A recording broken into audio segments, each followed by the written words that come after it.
It happened to a young man named Alex during his freshman year at college. He had just moved into a small off-campus apartment. Nothing fancy, just a tiny studio in an older building. It wasn't a bad area, but it wasn't great either. He always kept his doors locked, especially after a strange encounter with an overly nosy neighbor named Marge. She had asked too many questions about when he was home and what he did at night. It felt off, but he shrugged it off as her just being lonely. One night, around 2:30 a.m., Alex woke up to the faint sound of creaking.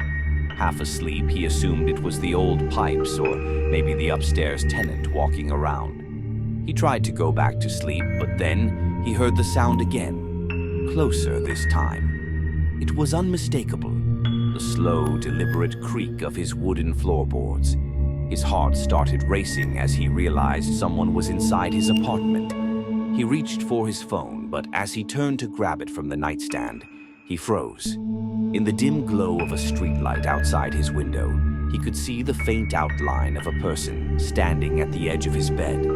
Alex couldn't move. His body locked in terror as he watched the shadowy figure just stand there, unmoving, staring down at him. Gathering every ounce of courage, Alex whispered, "Who are you?" The figure didn't respond, but tilted its head slightly, as if studying him. That's when Alex noticed something chilling. The person was holding a knife. Fighting the panic, Alex grabbed his phone and dialed 911, keeping his eyes on the intruder.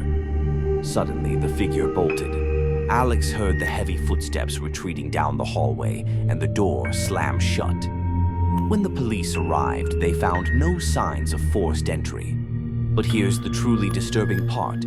They discovered a small trapdoor in his closet that led to a crawl space connected to the neighboring unit. It turned out Marge wasn't just a nosy neighbor. She had a history of stalking and breaking into other tenants' apartments. The police searched her unit and found not only the knife, but also a collection of photos she had secretly taken of Alex while he slept. Alex moved out the next day, but the image of her standing silently at his bedside haunted him for years.